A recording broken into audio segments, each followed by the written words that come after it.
You're very welcome to this special episode of the Caregivers Journey with Empathy Unbound. Just before you listen to this, since the time we're recording, very sadly, Nancy's husband passed away. So our thoughts and blessings are with Nancy and her family. And with that in mind, I hope you enjoy listening to what Nancy and Sue have to share.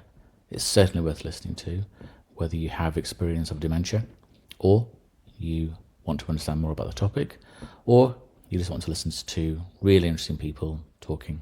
That's Sue and Nancy, and not me. So without further ado, I'll hand you over to the recording. Hello, this is Empathy Unbound, Embrace Your Superpower. And today is a first for the podcast. We have not just one, but two amazing guests, Nancy Treister and Sue Ryan. Nancy spent 16 years as General Manager, Strategic Operations at Verint Systems, a leader in customer service automation. She lives in Atlanta with her husband, who lives at home with the support of his family and caregivers. When she cracked the code on how to get her husband sleeping back on track early in his journey with dementia, Nancy felt like a new normal was finally within reach. The retired software industry veteran found herself in unfamiliar territory with her husband's diagnosis, and the usual techniques for quickly changing course and overcoming obstacles weren't working.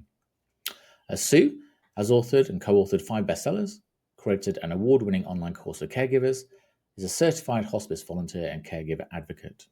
Sue is a professional speaker, including TEDx, Disrupt HR, and Vistage International.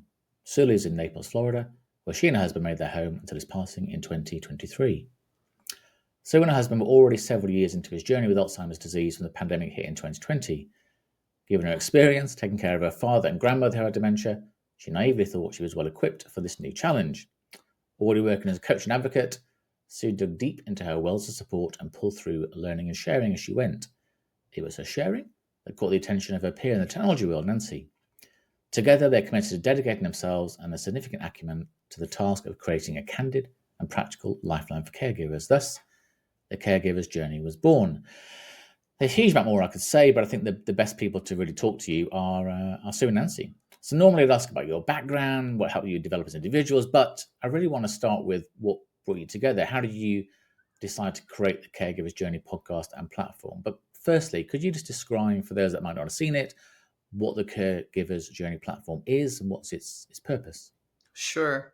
And thank you so much for inviting us to be on your podcast. We really appreciate this opportunity to share our messages with your audience. We created the Caregivers Journey because both of us have been on a variety of caregiving journeys. We've navigated the highs and the lows, and we've learned a lot. And both of us feel really passionate about helping others. That's a big part of who we are. And the Caregiver's Journey was created to help people navigate all the phases of their caregiving journey so that they feel more confident and balanced. For both of us, it felt very overwhelming in the very beginning. And I used to say I felt like I was on an emotional roller coaster, often blindfolded. And the cornerstone of what we're doing so far with the Caregiver's Journey is our podcast. And yet it's supported by, as you mentioned, an online course that's been awarded as the top online course for caregiving. And we have books that we've created. We're in the process of writing our next book, which is a really exciting component of it. We're both professional speakers. We have workshops and we have other programs that we're in the process of creating, all to be able to support family caregivers wherever their journey is bringing them into seeking insights. Sounds like a pretty compelling case for people to go and have a look. And you can be as honest as you want with this one. How do you find the experience of working together? How similar or different are you from one another? You know, it's interesting because we constantly tell each other this, how much we enjoy working together. And part of why we enjoy working together so much is as much our differences as our similarities. And so Sue and I, we're similar in a lot of ways. We're both very much to the point. We know how to laugh at ourselves. And at the same time, we call each other on the carpet when we're creating a podcast or a blog or talking about a topic. We spend hours discussing the topic, discussing each of our experiences, and questioning each other and challenging each other on whether or not, well, why would you do that? And why did you do that? And is that really what we want to suggest to listeners? And but we do it with a lot of respect. Yeah. And we're able to get through things we don't agree on so in such a healthy way. Yeah. And you come out of the other end thinking, wow, that was, that's the kind of person you want to work with every day. You don't want to agree on everything. And yet you want to be able to get through your disagreements, in a healthy way. And we do that. And so it makes for a really interesting dynamic. We also have had very similar journeys in a lot of ways with our caregiving, and very different journeys in a lot of ways with our caregiving. Sue's husband specifically was very open to his journey and very open to telling people about his journey.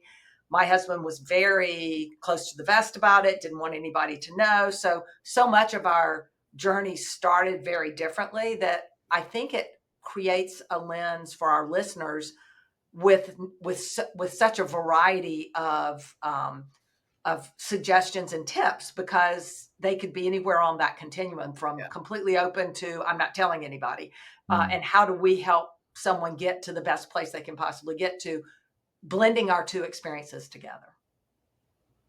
Yeah, I really like that. And I think if the two of you had had very similar experiences, it almost becomes, well, that's what it is for everybody.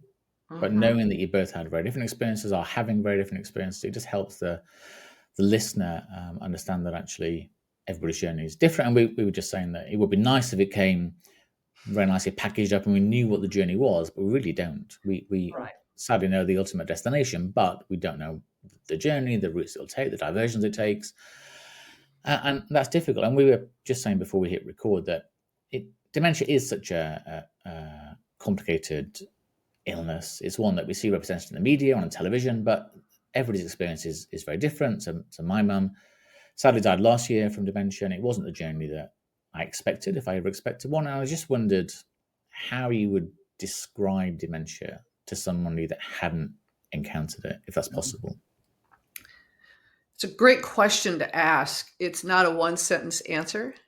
It is a lot of things. The first thing that it is emotionally charging for people. When they hear the word dementia, before there's any understanding of what the diagnosis is, there's an emotion associated with it. And it's usually a challenging one. There's some fear associated with it. There's struggle. People know that this is not an easy journey. And when we talk about what dementia is as a diagnosis, dementia is actually the umbrella over multiple different diagnoses. And it just means that whatever your individual diagnosis is, it's going to symptomatically show up differently for people. And yet overall, what it is it changes your ability of your loved one to be fully present to you. That we don't know where they're going to be on any given moment. It's the ultimate of, you want to be able to meet them where they're at in any moment, because moment by moment by moment they change. And it's also kind of difficult because we're losing connection with things that had been familiar. So however it manifests itself, whatever the specific diagnosis of it is, it's a journey of, I call drip grief, where moment by moment by moment, things that were familiar, things that you did together, things that you had experienced, those things begin to go away. And you're trying to create what you might consider a new normal. And there really isn't a new normal. There's a new, what do we have now? And it's navigating that change. And then sometimes it's that shocking, just as Nancy says, it's that punch in the gut where something dramatically changes and you're like, oh my goodness.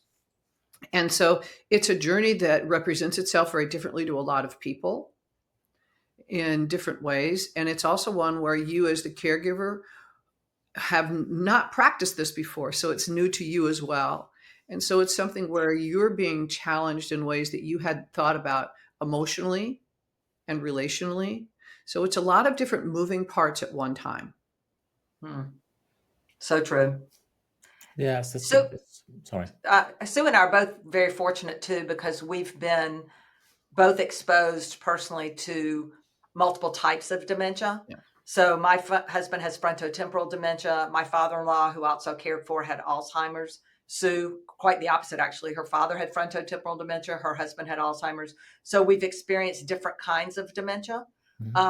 So a lot of the day-to-day challenges are the same, and yet we recognize what's different as well. And then, they say if you've met one person with dementia, you've met one person with dementia. So even within each one of those, it's all very different. Yeah.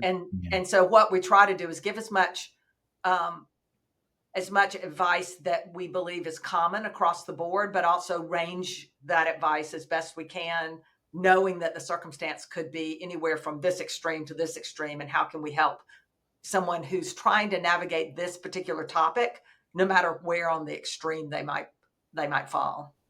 Yeah. No, that makes complete sense. And I like the phrase, if you met one person with dementia, you've met one person with dementia. It's not a sort of collective grouping of things. So when you set off with the podcast then, so it's quite a brave thing to do, to sort of hit record and then to sort of post it and think, oh my goodness, anybody listen to this? Why are we doing this? What on earth's going on?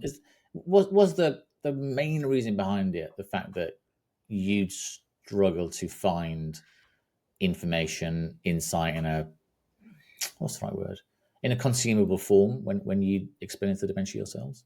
It's a perfect way to describe it, honestly. When Sue and I were together, she came to visit my husband and I in Atlanta one weekend.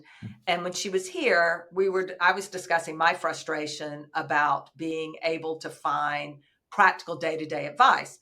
I literally called Sue on a regular basis because she was ahead of me in the dementia journey, and she'd had several dementia journeys already. And but not everybody had a Sue to call. And I thought, this is I can't just look stuff up the way I want to and get enough information. I can find high level information about a specific topic, but I can't find enough information to manage this topic effectively. And we were discussing it, and she said, well, I'm thinking about doing a podcast. Would you like to do it with me? So we focus very specifically on a topic like bathing and dressing or incontinence. And then we focus very specifically on tips to manage that topic. And most of our podcasts are within 20 to 30 minutes, normally around 20 minutes. So we try to be quick about it, but at the same time, it's this topic of bathing and dressing, which is a 1-page or 2-page document you might read online, is a 20-minute discussion between Sue and I with very specific tips to try to get a little bit more into the details on what to expect, how you might know this is getting ready to be a challenge, and then here's some things you can do about it. So trying to give that practical day-to-day advice for common dementia challenges in a way that's consumable, but also engaging. So you want to listen for 20 minutes as well. Yeah. That's our challenge, and that's what we try to do. Well, and another part of that is there were a lot of questions we didn't even know to ask. So we're trying to give answers to questions people don't know to ask, because on the journey, you just don't necessarily know what's coming. And by having experienced so many different things, we put these things out there, and we put it in a way where it's going to be easy for you to just go and do it. And that's what I think my dad found the hardest. I wasn't living at home. It was my dad and my sister were with my mum most of the time. And it was the sort of, you have the diagnosis, and then it's, okay, well, here are some numbers to ring, here are some leaflets. And it was the odd question, sort of, well, is it normal that somebody with dementia suddenly becomes a sugar addict and wants to eat cake all the time? Or is it normal that they can't sleep? Or is it normal that, it's almost those is it normal questions? Mm-hmm. And I think watching your episodes, and the one you released one today at the day of recording anyway, about people with dementia going missing. And we were just sort of saying it's one of those things that you sort of don't think about until it happens. And it's that sort of thing, is the not knowing what might be coming and being prepared for those things, because you are taking it literally day by day, and you're not sure what's going to happen next, really. Yeah, and fewer surprises, we say sometimes. We just want you to have fewer surprises. Yeah, so you can at least get it's a bit like when you have children for the first time and you're putting covers over the sockets in the walls, and you're putting sort of soft edges on tables and things, all these sort of things to pretend. It's not the same, but it's almost that, well, what can we do to make the home as safe, secure, and enjoyable for the persons it could be, as opposed to, oh my goodness, they've slipped and fallen on this, or they've got out the door by doing this, or it's those things you want to try and avoid, really. And part of one of the things based on the episode that we did just get done recording is that we do all those things. We do the things that we can think of. And then there will be something that will still come up and we go, oh, and it's shocking Yes. because Yes. we didn't know to think about it. And all of a sudden it happens. Mm. And Sue's really good at saying you've got to give yourself some grace too. If you're doing the very best you can, you're trying to get ahead of things, you're listening to podcasts, you're reading, you're trying to stay ahead of the home safety and so on, and then they still slip and fall. You know, a lot of people, caregivers are already overwhelmed. And so it's easy to get upset with yourself. Like, I should have been able to avoid that. I should have been able to make sure that didn't happen. And you have to be okay and give yourself grace and say, you know what? I've done the best I can. Things are still going to happen. And I need to be okay with that and not turn back to myself and critique myself for it. Just say, how am I going to learn from that? And what are we going to do to keep this from happening again? Yeah. If possible. And some things that you can't even stop happening again. You just need to be ready to handle them when they do. Yeah. And I think one of the things that people maybe forget or don't necessarily recognize or realize is that for the majority of caregivers and sort of family caregivers, they have other parts of their life as well. They have children and siblings and parents and everything else. It's not suddenly they can switch everything else off and just care for this individual. That it's trying to fit all that in within the life. And some caregivers are still in employment. Some caregivers still have children at home. Some caregivers still have aged relatives that live 3 states away. So it's trying to balance everything really. And like you say, we can only juggle so many balls before one or two of them fall. And if they fall, you can pick them up. That's okay, really. You can't get everything right all the time. If we could, then wouldn't life be wonderful? But we know it doesn't work that way. And I think a lot of the things you talk about are supportive. And again, we said before, in the humor that we might find in particular times and events, and the fact that we're not going to get it right all the time. If we get it right more often than get it wrong, that's pretty good, really. Because we weren't expecting this, and here's what's happened. Here's how we dealt with it. That's a good thing. And one thing I did want to get onto is that sadly, millions of people live with dementia. All of the projections and forecasts suggest it's going to be something that becomes more prevalent. In one way, it's good. We have a society that lives much, much longer. So we're seeing more cases of dementia because people are getting older, basically. And millions more obviously are impacted by dementia that don't just have dementia. And I wonder what you thought about all the preventative activity that people suggest. So people's diet or exercise or mental acuity, doing the crossword, doing the Sudoku, doing Wordle, whatever, spending time with people. How important you thought the sort of preventative element to dementia is? I've been reading a lot about that as well over the last few years. And I see no reason not to, because there is decent scientific information behind the scenes that says, if you can do these things, it does help reduce your chances of getting dementia, since we know for a fact that a large percentage of people, once they get into their 80s, is going to get dementia, whether, they call it the disease of the 80s, downside of living longer, as you said. What I do find, however, is in discussions with people who are caregivers for people who've been already diagnosed with dementia and are frankly well down their journey, I have people asking me now at that point, well, I want them to do these crossword puzzles, but they just get frustrated and they say it makes them feel stupid. And I'm trying to make sure they don't eat sweets, because by the time you get to that point, this person's life is limited. And in my opinion, Sue, please jump in. Why are we asking them to do things that make them feel frustrated, that make them feel stupid? Yeah. Why are we limiting the amount of sweets they can have? I mean, obviously we can limit them, but why are we trying to put them on the same diet we would that is healthy for preventing dementia? I just think you have to second guess a lot of that once you're down the path of a diagnosis. You have to really look more realistically to this person's life and how you're going to help them live it for the foreseeing few years that they have left, as opposed to getting caught up in it. Yeah, I focus on what I call massive acceptance and radical presence. And it's accept exactly what is. We don't have to like it. We don't have to agree with it. We don't have to understand it. We just have to accept it and without judgment. And when we do that, then we can stay fully present in the moment. And this is an area where that is. What I did with each of my caregivers is look in the moment at what brings them joy. Care receivers. Say what? Care receivers. Oh, I'm sorry, care receivers. Thank you. With my care receivers, at what brings them joy, and how do I help them stay in the most positive place? And if it's having a dish of ice cream, that's great.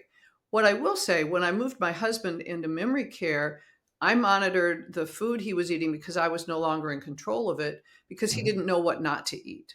And so there were things where I wouldn't have him have bread and cakes and cookies every meal.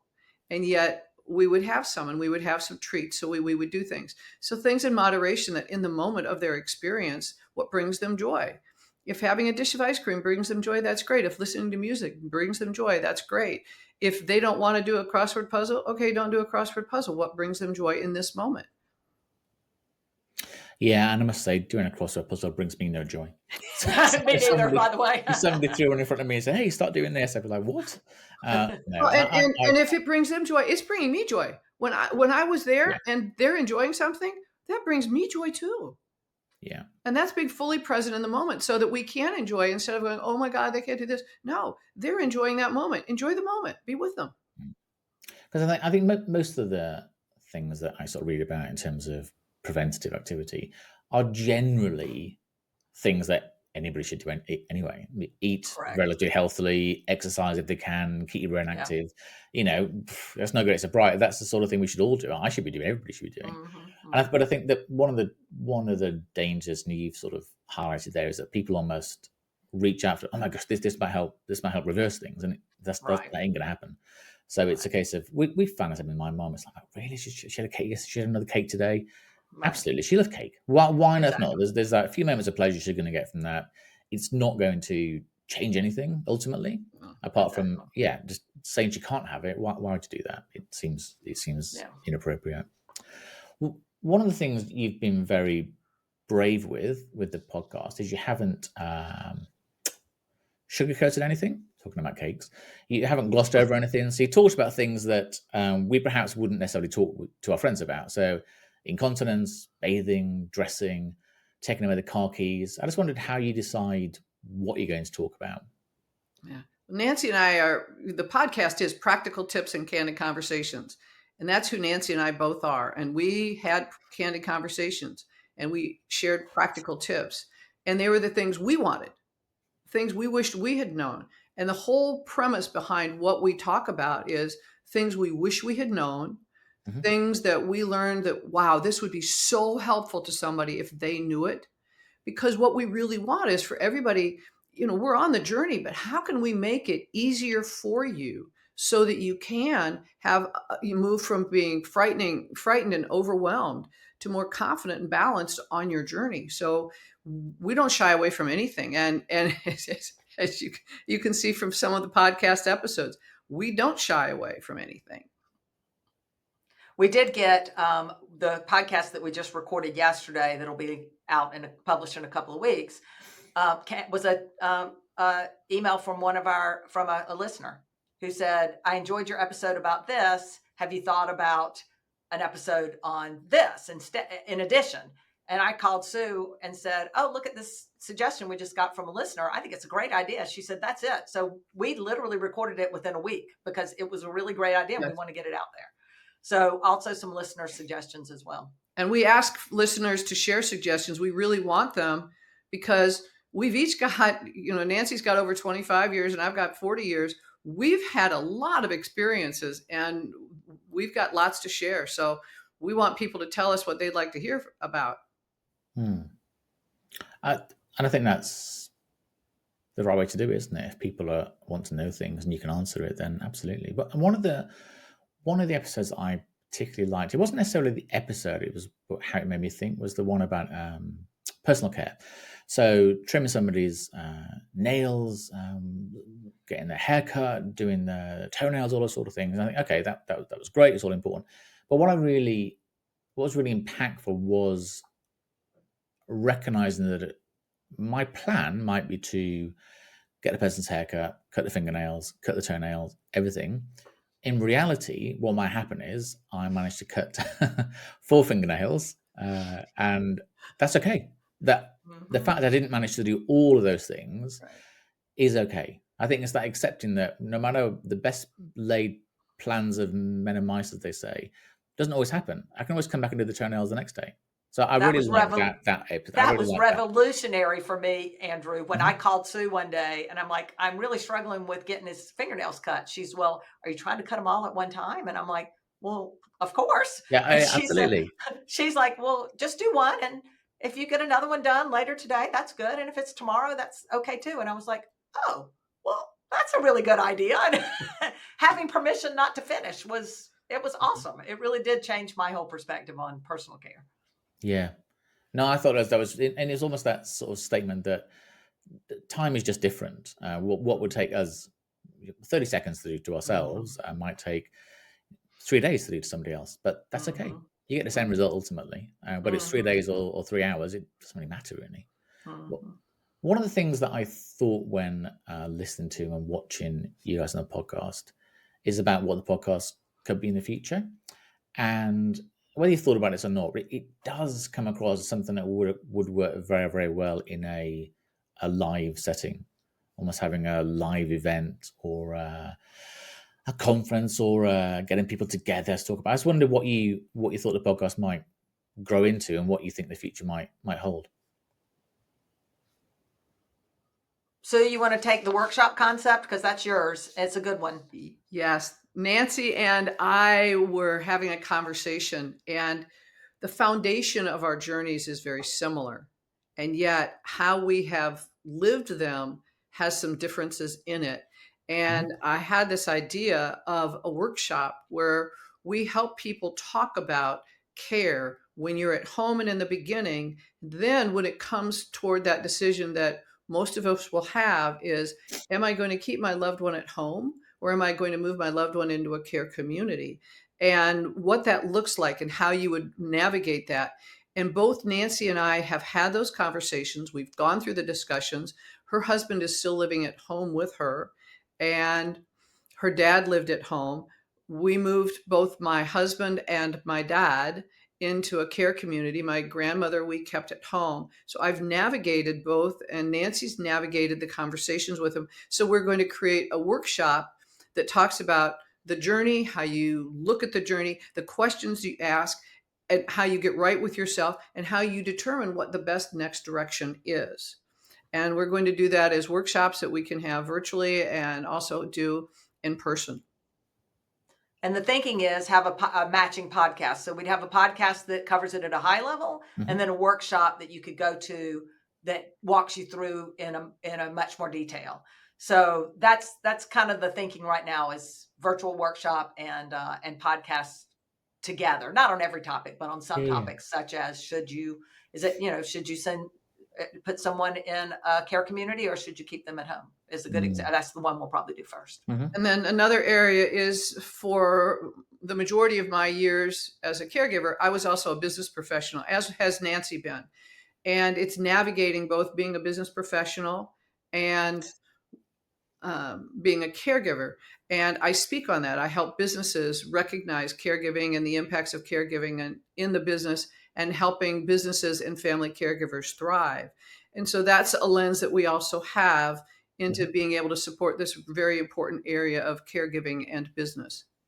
Mm. And I think one of the other areas that I think I haven't seen education on or training on or learning whatever is how workplaces, work environments manage somebody in their team that has the Mhm. early onset of dementia, because we're seeing that people are working later in the UK. I think pension age is now going up to, I don't know, 68, 69 or whatever. So you're being forced to work till you're 68, 69, 70 in a working environment. In the UK, 11% of people over 65 have dementia. So it's something that workplaces might not Right. be used to seeing. And if somebody's at work, 8 hours a day, it's something that perhaps is going to be visible. So whether we have people that understand what to look for, whether businesses can make particular accommodations. So I do think there's a role for businesses to play, not only for caregivers but for care receivers as well. And how do we address that? 'Cause that's a massive market, and it's something where people should really. We're seeing a lot more recognition and awareness and accommodation for things like menopause, for things like sort of mental well-being. So yeah, how do we bring this into the dialogue? I think would be another good place to look. That's a big area of my focus because Mm. businesses want their caregivers to be able to thrive and to stay employed, as do the caregivers. And the teams want people to be able to work together. So it's how do we navigate all that? And the solutions are available and the Mhm. solutions are there. So that's a big area that calls strongly to me. And it also calls strongly to Nancy when she has more capacity. She's pretty close to that capacity limit with the care she's providing because her husband is still at home. And so Yeah. that's something she'll be transitioning into. And I've already been able to transition to because as I say, my husband celebrated his birthday back into heaven. Just on the care home versus being at home discussion. Mhm. So that's certainly one thing that left my dad with quite a lot of residual guilt. And I just wonder whether there's ever a right time to take the decision to move the loved one with dementia into a care home. And the reason I ask that in particular is that very unhelpfully, a lot of people would sort of say to my dad, "Oh, I can never put my wife into a care home," or "I'd never do this," without knowing the particular circumstances. Now, I just wonder when do you, when is that? Should that decision be based on what's happening? Should it be a particular time? When do you make that decision? Yeah. Nancy, you went through the questions of it and chose to keep your husband at home. Do you want to start with that and then I'll share why mine ended up being the other way? Sure.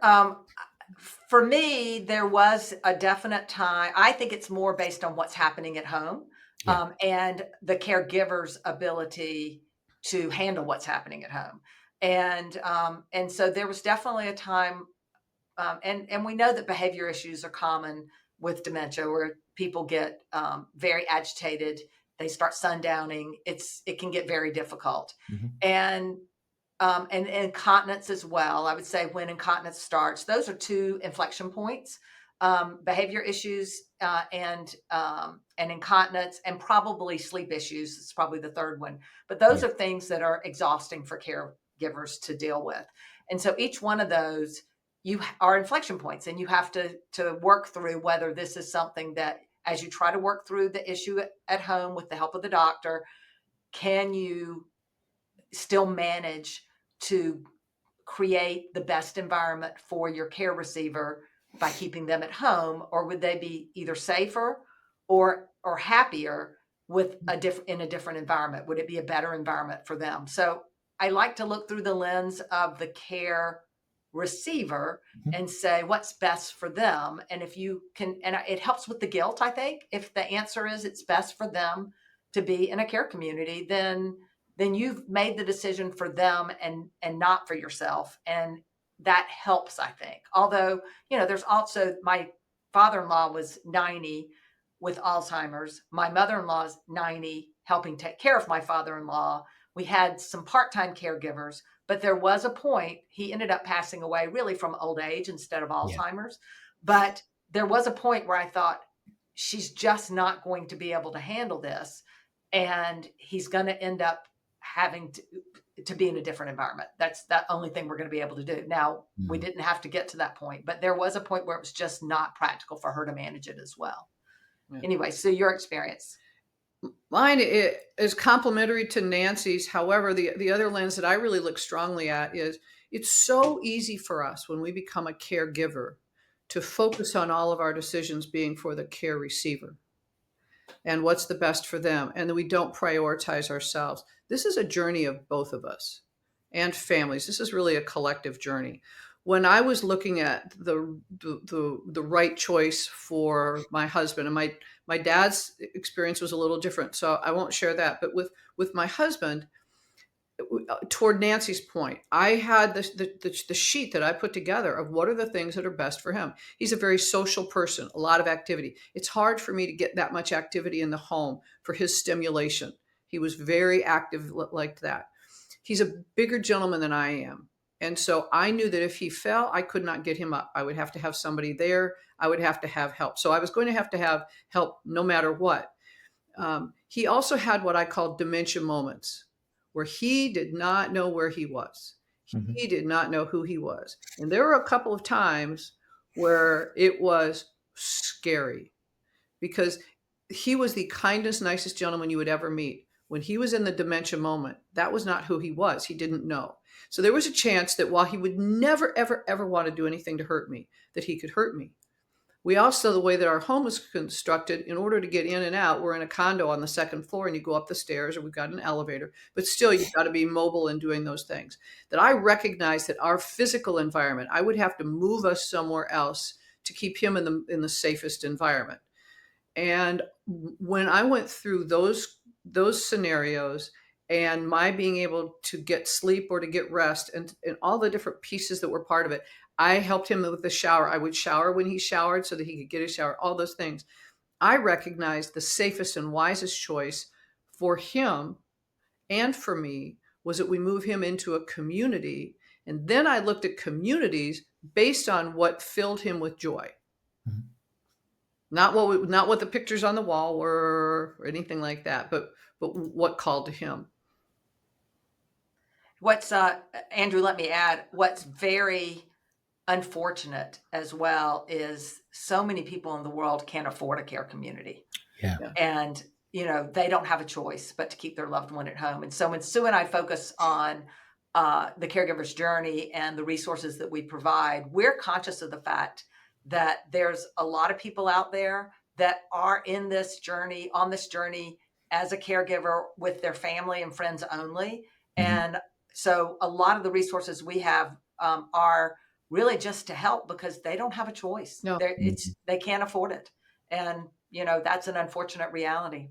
It is. And when they have, though, and this is part of where the responsibility of what we take very seriously is, we give the details of the questions to ask, because what's going to happen if they don't have the finances to put someone into a care community is how they create their support community around them.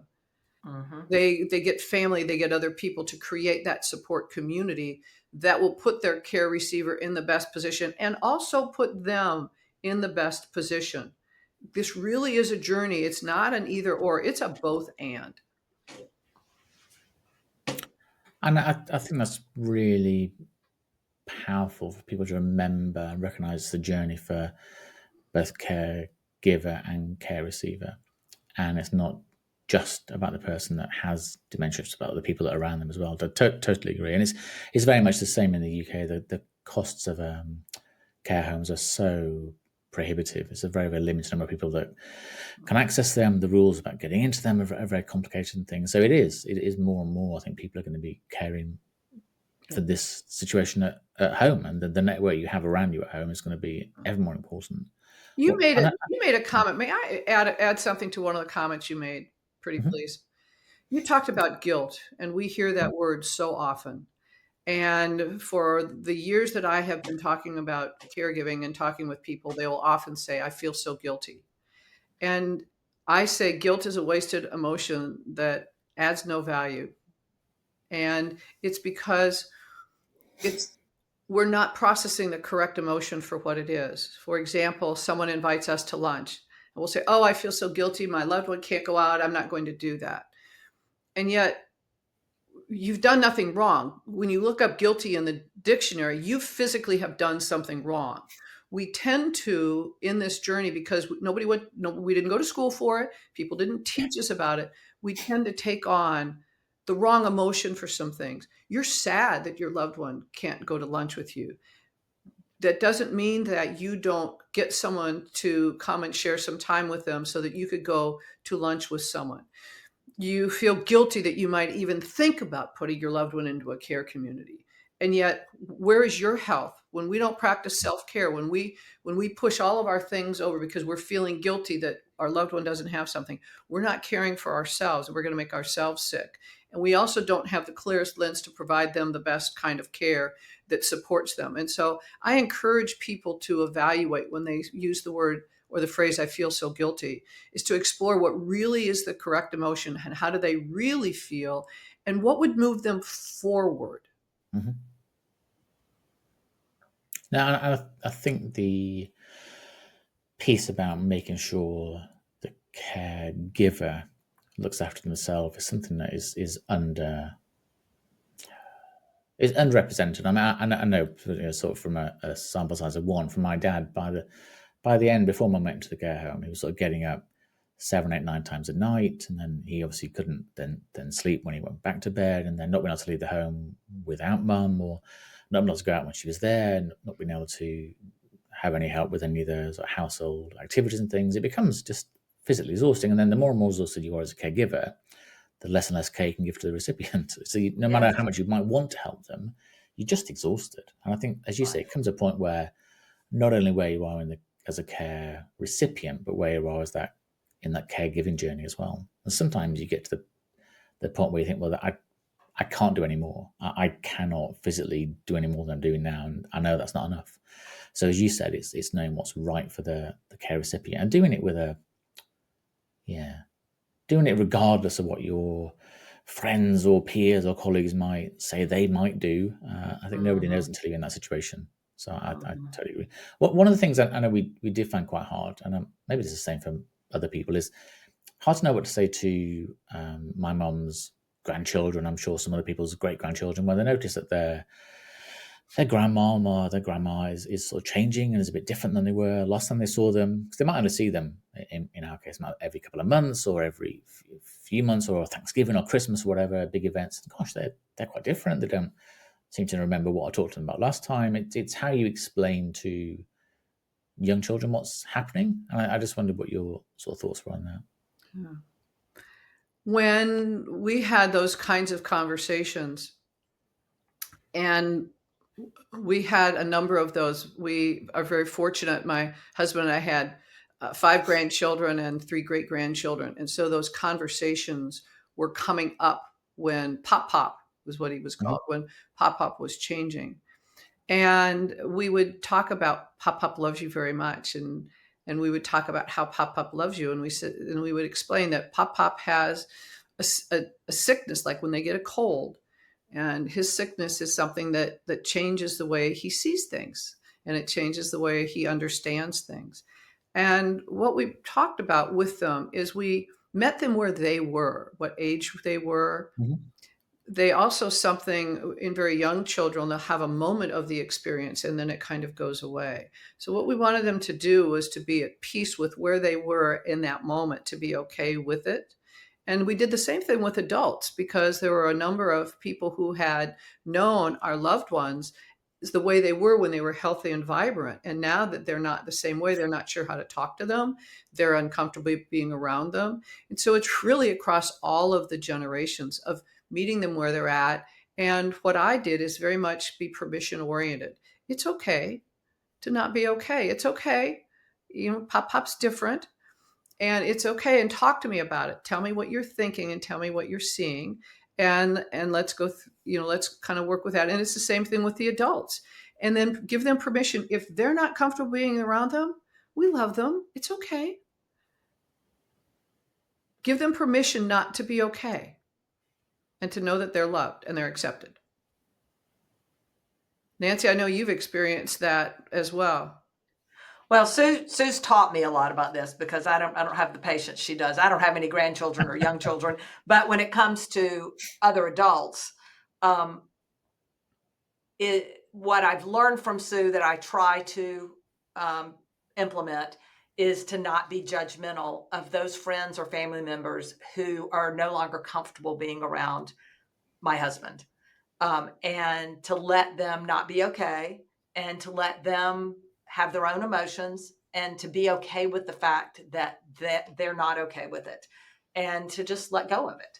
And it's a hard thing to do, because I'm around it every day. And so I think, what's the big deal, right? But for them, it is a big deal. And I'm practicing letting them have their own emotions and being okay with the fact that they're not comfortable visiting my husband anymore, and let that be okay. And it probably, I can't control their emotions, and why take on the frustration of that for me when I've got enough things to deal with every day than to be worried about other people's ability to come visit my husband. So it's a process, but it's a really good one to be accepting of not just what's going on at your house, but of the people that surround you, who's able to contribute and be part of it, and who's not, and be okay with that. Mm. I think that pretty much answers the next thing I was going to talk about, and it was exactly that. I think I know one of the things that upset my mom when she's in the early stages and still very, very sort of, I don't know, sort of dementia light or very lucid, was when people stopped inviting her for coffee or didn't come over as much as they used to. And I know it's something my dad really struggled with. Like, well, why are they suddenly ignoring her, or why they're not inviting her out? And yeah, it was hard, but I hadn't really thought about that, and that's my selfishness, I guess, thinking that other people just handle things differently, and if they're not part of that journey on a day-to-day basis, then people do feel awkward or not sure what to do, or yeah. And I think it's almost those sort of people that you want to watch your podcast, that people that haven't encountered dementia as such in the family, at least, just to understand what it is. And it's nothing to feel awkward or embarrassed about, really. And I think some people just feel, gosh, would I say the right thing? Would I say the wrong thing? Am I gonna what am I gonna do? And yeah, I think that's part of it. I think people not quite knowing how to be around somebody with dementia. If they haven't had any experience, they don't. The other part of it is we have a friend who had a mother and a sister who had dementia and was very close as a friend with my husband. And as he started his diagnosis, it made our friend so uncomfortable, and it reminded him and made him very sad. And he became uncomfortable being around my husband. And I wanted to reach out to him and I did. And I, hug him. It's okay. We love you. We know you love Jack, and it's okay that you don't need to be around him when it makes you uncomfortable. Yeah. It doesn't change the way we feel about you. We still love you. See, that's why I say I try to listen to what Sue says. You obviously have the patience of a saint. Yeah. Exactly. Yeah, I'm trying to learn from that. And what would you say are the biggest misconceptions about dementia if you haven't encountered it? Yeah, one of the things that that Sue and I talk about a lot is people not understanding that the person with dementia is in there. They're in there, and you don't know what they're going to connect with and what they're not going to connect with. But please don't sit down with them and test them. Do you know who I am? Do you remember my name? Yeah. How old are you? I mean, that just, when you're the one who lives with the person with dementia, that makes you crazy. Why are we testing them? But that's what people like to do, because they want the person to remember them. So they want to say, oh, you know who I am. Don't you remember me? What's my name? So no testing. And don't just, we suggest that you actually, before someone's going to interact with your loved one, that you coach them a bit.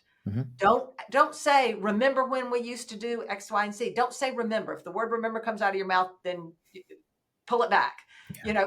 You can say, I love to go to the beach, because you used to go to the beach with this person. I love to go to the beach and swim in the ocean. And then if the person wants to participate in the conversation, oh yeah, we used to do that together. Great. If they might remember it, they might not, but try not to use the word remember. Don't test them on what they know and what they don't know. That just frustrates them and gets them upset. And then the third thing is, don't talk about them within earshot, because even if they're in late stage dementia, you never know what they're connecting with. Yeah. From one moment to the next. Sue has an awesome example of this. Her husband was in memory care, very late stage dementia, and yet, tell them the story, Sue, because it really is an amazing story. It really was. There were two employees in the care community, and they were having a business conversation about something going on that they were struggling with. And my husband was several feet from them. They called and told me about the story, and they're going through it. He walked up to them, and as though clear as a day, gave them the solution talked to them about what he would recommend. And they said their jaws dropped, that he understood in that moment and was so connected. And they said, and he gave us the right answer. He gave us something we hadn't thought about that was a really good suggestion. So seriously, we don't know what we don't know, moment by moment. This is why we talk about being present in the moment. And Nancy, your point about not talking about them, and this is especially big in the holiday season, when you're going to be around others who may not have been around them, please Yeah. don't talk about them when they can hear you. Mm. And I wish I'd read your sort of guide to holidays, top tips for holidays before. So we had, well, my mum was quite bad by this stage. We had a sort of for Christmas 2022, we sort of rented a house and near their house, thought I'd give more space, etc., and brought us to the house, and it just wasn't a good experience for anybody, really. I think, first of all, how stupid of us to rent a house that she'd never been to before, didn't know anything about, and expected to cope in that house, and all of the colours and noises and things. You think, oh, well, you used to love this at Christmas, but you remember all the, you used to love wearing the hat and the crackers and things, and it was a something I was doing for what I wanted, being really honest, and it wasn't. And I thought it was something that she would enjoy, and all the things would sort of prompt her memory of all the happy times and things.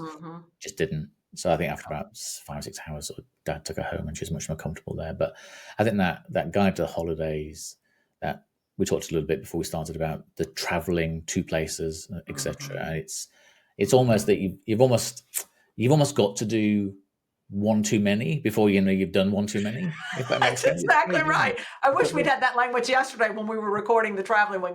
We said it's the because last time was perfect. Yeah. So therefore, Exactly. next time's going to be fine. Then suddenly the next time it ain't perfect. Right, exactly. That's what we talked about yesterday. Was it's that one trip you took that was beyond the trip you should have taken. So it's that the very last one that's a nightmare that you're like, okay, well, we shouldn't have done this. So. Yeah. But to your point, Michael, and one of the things that Nancy and I were talking about is it's so easy for us in our minds to want to recreate for them something we knew they used to love and that we think would be wonderful. And yet, if we come at it from their lens, noises are not great for them. A lot of stimulation is not great for them. A lot of change is not great for them. Being out of routine is not great for them. So all of these things that we would think would be wonderful because we want them to have that experience are the very things that agitate, frustrate, and overwhelm them. It's funny thing. So it almost feels counterintuitive. You think, well, if we create an environment where they used to be happy and were comfortable and felt safe, surely that's the right thing to do. But like you say, especially at holidays, you tend to see people you haven't seen for a long time. And I remember when I think my son or me maybe dropped a fork on the floor. My goodness, my poor mum sort of literally, I had no idea that noise was such a big thing. And it was, overwhelming. I think that was the part of it. It's the right term. Yeah, that sort of noise and the colours and everything else. And because there's so many things to try and process, I guess. And the brain at the time not necessarily processing so as it once was. But just going back, I sort of got quite a way for all of us, I guess, now. So when someone has left the consultant's office where they've turned around and said, well, yes, you do have dementia, and they might explain in detail, they might say that's what it is.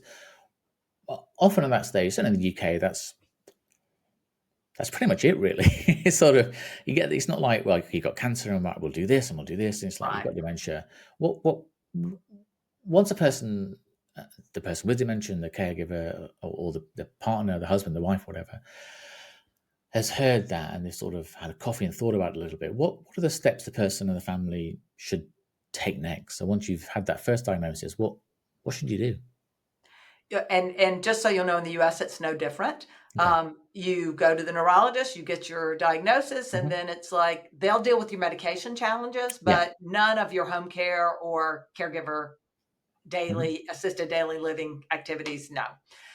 As a matter of fact, I talked to a woman not too long ago who is she's a funded position from someone's foundation, who's got a charitable foundation where it's focused on dementia care.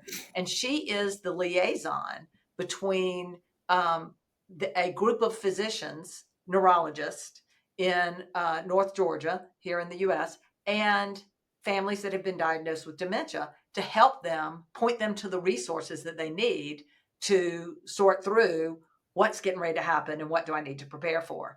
So that's literally how Sue and I have built our podcast as well. We started with memory loss, which is episode number 2. Episode number 1's Meet the Team. Start with memory loss, communication. Those are things that you need to understand early in your journey. And we kind of build up from there to the kinds of things that you're going to be dealing with. So first, if you want to, it's a good idea to just start at the beginning of our podcast and take the time to educate yourself on what's getting ready to happen. The Alzheimer's Association, just because it has the word Alzheimer's with it, does not mean that it's Alzheimer's only. It's really for all types of dementia. And that's a global organization. And it's a good idea to get involved and understand what resources they have available. They've got webinars, they have caregiver tips, they have support groups. So I would probably start getting myself immersed into what resources they have available, and you can spread out from there. But that's the idea. That's what Sue and I really want to create, is a resource that has engaging information that you can go to really help yourself get through the journey, the caregiving journey. That's the name of our resource. And there are local, it's easy for me to say, there are local associations and organizations that have support groups. There are a variety of different support groups. And whether or not you go to one that's online, if that's where your pattern, or in person, there are a variety of different support groups that will help you with all of the different areas. And what you really want to be doing is asking questions, getting out there, finding people where you can get information. That's why we're doing what we're doing, is that giving answers to questions people may not know to ask, and recognize that in the beginning, you want to be able to be as open to it as possible, of sharing how you're feeling about it. And remembering this is both your journey and your care receiver's journey. And so focusing on getting support group information for you navigating the journey, and for your care receiver for the things that they're facing. And then educate your family, engage your family. And there's the term, I wish I had created this term. I didn't, I wasn't smart enough to do it. It's called framly, friends who are like family, which I think is one of the most wonderful things. Engage your local community of family members as well with the journey, so that everyone can be supportive as you're going through the journey. And finally, if someone says, may I help you? Is there anything I can do? Instead of going, oh, no, I'm fine. Say yes. And on your side, have thought of, if somebody had 5 minutes, what could they do to help? If somebody had 10 minutes. So from the very beginning of your journey, when people reach out, because you would reach out to them to help them if they were on their journey. When people ask if they can help, say yes. So important, and so not natural, especially at the beginning when you think you've got this because it's not so bad. Start accepting help early and start focusing on getting your own. One of the things that also people wait too late on, Sue and I both did, so we know this for a fact as well, is you wait until you're overwhelmed before you start even considering help and considering you need to do something for yourself, like go out to lunch with friends and such. So start that early. Carve out time for you if you're the primary caregiver. Carve out time for you from the beginning of the journey, and get that as part of your pattern. Because as Sue said, you're not caring just for your care receiver. You're caring for yourself as well. You can't be a good caregiver if you're not well cared for either. This is a journey of both of you, and you have to take care of both people, even though it's not natural to do it. Yeah, it's funny, isn't it? That is certainly it's a very Western thing. That we say, "Oh no, I'm fine. I'm fine. I'm fine." Yes, it is. It's odd, isn't it? It's like when people say, "How are you?" "I'm fine." You never sort of, well, do you really want to know? And you don't sort of list the 10 elements. But another thing I would say, and I think you said this, I'm just repeating it really, is that if you have a question about Alzheimer's, dementia, whatever else, the odds are that so do 1,000 other people have the same question. So whatever question you have to ask, no matter how personal, how intimate, how odd, how obvious it might seem, just ask it, because somebody will have the answer. And hopefully if they drop a note to you and say, hey, we've got this question. You might do an episode about it. Oh, of course. But I Yes. would, Yeah. And we get comments on YouTube and on our website that we respond to. So if people have questions, we do respond to them as well. Absolutely. Absolutely. Because we've been there. Yeah. It takes courage to reach out and say, I don't know. And go ask. Yeah. Absolutely. There's no such thing as a stupid question. Only a stupid answer. So as long as you're giving great answers. The only stupid one is the one you don't ask. It is. It's like, ask, because like we are in the beginning, we were asking questions. Well, we of course now want to be able to share with others. They're in the beginning, they're asking questions. People are one day going to be coming to them and saying, well, what would you do? And so it's a real pay it forward kind of an environment, because we understand what it's like to be going, I have absolutely no idea. And so when we get an answer, we obviously want to prevent someone else from being in that place if we possibly can. People share so generously because they've been there and they know what it feels like to be frustrated, overwhelmed, and frightened. You don't know what you don't know. And if somebody can tell you that, exactly as you said, I wish I'd known this, that's the biggest thing. And I wish I'd known is answered by asking the question, really. You've been so generous with your time. Thank you so much. And it's so early in the morning for these guys as well. It's crazy. I just wanted to ask one to you both individually. I think you can answer for the other person if you want to. If someone asks, what is it like to be you? What is it like to be you, Sue? What is it like to be you, Nancy? You go ahead, Nancy. Oh, that's a hard question. What is it like to be me? I would say it is, I'm on a journey. I'm still in the middle of my caregiving journey. My father-in-law, who I was caring for as well, passed away about a month ago. So I've now gotten to a point where I understand sort of the end of the journey. At least I've experienced that as well. Of course, my father passed away in January, so both of them passed away in the same year. But I'm in the middle of the end of dementia with my husband and experiencing that. But at the same time, I've progressed to a point of acceptance of the situation. And so I'm in a very good place in terms of the caregiving journey I'm on. I'm in a very good place. It makes me a nicer caregiver. It makes me a more thoughtful caregiver to be in the place where I've accepted what's happening and I can be present in the moment with my care receiver. And then taking on the caregiver's journey with Sue at the same time has given me a purpose to take all of what I've been going through and to pay it forward into other people, which gives me a lot of joy around something that I never thought I'd be so consumed by or frankly know so much about. If you told me 10 years ago, you'll know a whole lot about dementia care and you're going to figure out how to share that and give back to the world with it. That gives me a lot of joy. So it's a balance, I'd say, here. Yeah. And very much similarly, over the past 40 years of journeys, in the beginning, they were just so brutal. And it's like, oh my gosh, how am I ever going to do this? And as I learned more and more and more, I became more connected with, okay, there's a reason that I'm in this. It keeps coming back to me. It becomes in my life. There's a reason so many times I'm being a caregiver. And there's so many times that this is impacting different seasons of my professional career as well. And I recognize that there are no coincidences, that these were coming for me to express who I really am and the purpose of my life. And I'm so passionate now about sharing the experiences that I've had and the purpose for them. And again, to there being no coincidences, Nancy and I coming together has just been spectacular because, as she said, we really bring out the best in each other. We respect each other so tremendously, and we both recognize that we have a responsibility in something that we're passionate about, is to help other people.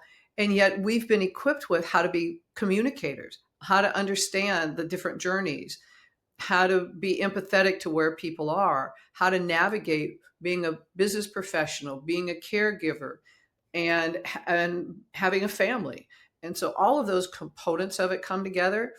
And I feel incredibly blessed, incredibly grateful. I wake up every morning just excited about what else is possible. What is there next for me? And as we've both said, we're just scratching the surface. Those pretty fabulous answers. Thank you. I would just, well, first of all, I'd just like to say I will put lots of links into the notes and sort of show people where to go to get access to the Caregiver's Journey and the podcast and the website, because it is absolutely worth a listen. It is full of love and humor at the appropriate times. And I think you both are obviously very non-threatening and very inclusive. And I think that's incredibly powerful. I think people that haven't encountered this part of the journey yet, I think it's certainly worth having a look and having a listen and just understanding what it is, because it's going to come into more and more of our lives over the course of the next sort of few decades. So definitely worth looking at. And I would just sort of end by saying, keep doing what you're doing. Don't stop. It'll get bigger and bigger. More and more people will listen, and more and more people's lives are made easier by what you're doing. So just a huge thank you from me for taking time out today so early in the morning to appear on a podcast. So yeah, thank you all. Well, thank you right Andrew. back at you for what you're doing. And it's not early in the morning for you, but thank you for preparing so responsibly, for being able to bring information from us to your audiences. It really means a lot to us. Yes. And thank you for the kind words. We really appreciate it. Oh gosh, no, I meant every single one. All right. Enjoy the rest of the day. Thank you, Thank sir. you.